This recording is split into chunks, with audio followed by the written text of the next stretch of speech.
Hi guys, hope you're having a great day. Today's Facebook Live is all about one of my favorite things, and that is goals and goal setting. What I'm going to cover off are a few things. So the first thing that I'm going to cover off is why you need goals, why they're so important to have, how to write them, and what to do with them once you've written them. So let's get into it. Goals, why you need them.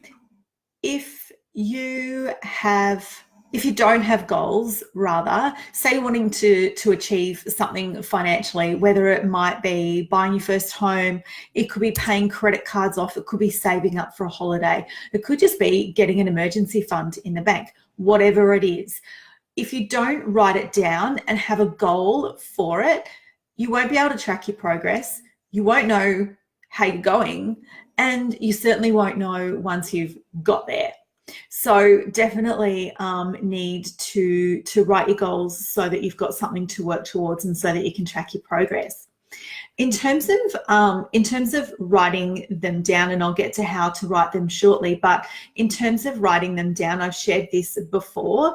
I write down my goals every single day, every morning. When I get up, the alarm goes off at 5:30 and I write my goals down every day. So they're always top of mind for me.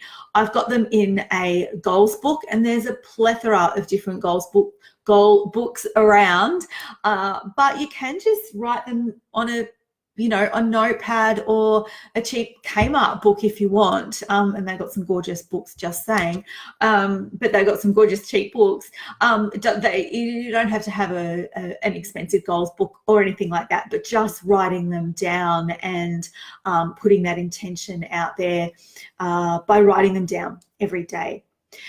When you are writing them, and I know a lot of you might be familiar with the term SMART goals. So that is a goal that is S, specific, M, measurable, A, achievable, R, reachable and realistic, and T has a time frame against it. So definitely encourage you to write them in that way. But what I also encourage you to do when you are writing them is write them as if they've already happened. And an example of that could be, I want to pay off my $10,000 credit card by the 1st of July this year. So scratch that. That's not right. What you're going to say is, it's the 1st of July and I have paid my credit card off completely. I've cut it up, I've chopped it off, I've closed the account, and I feel so happy about it. So that's the way to write it.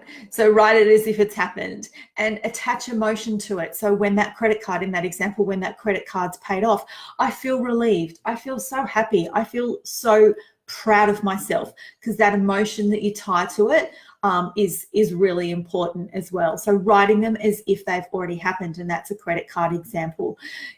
Another example could be saving to go to Disneyland, and I did this with my daughter a few years ago, is I've got the money together for Disneyland and I have booked our trip. It's December 2019. I've just booked our Disneyland trip and we are all so excited about it. So a couple of examples there.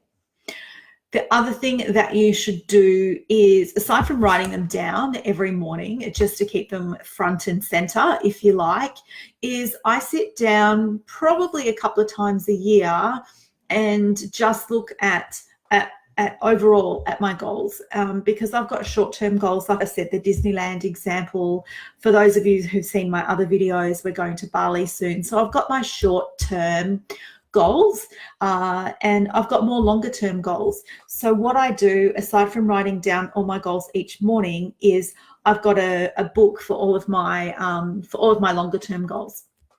And I sit down and I review them at least every 6 months to see how I'm tracking towards it. And some of those bigger goals, more long-term goals that I'm not going to reach for 10 or 15 years, I might have broken those down into smaller parts. So every 6 or 12 months, I'll review my long-term goals and how I'm going towards those. I might need to tweak things. I might need to set more short-term goals along the way to help me reach those longer goals. I hope that makes sense. So I might have a 10-year goal that I want to achieve financially.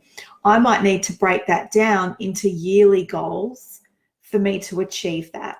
Those long-term goals.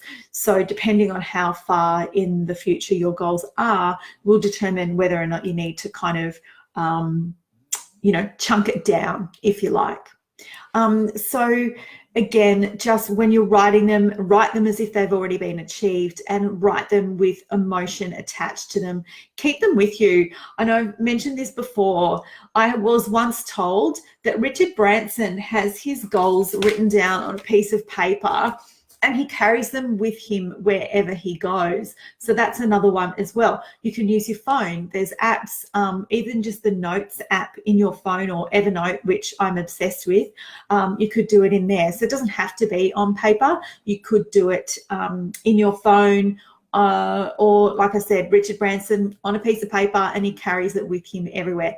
So I'd love to know what your money goals are that you're working towards and how you write your goals and stick to your goals. I'd love to know. So pop a comment below. Look, I hope this video helps. If it has, please feel free to share it. Again, my name's Kaya and I am a money coach and I love helping women create financial peace of mind. Have a great day.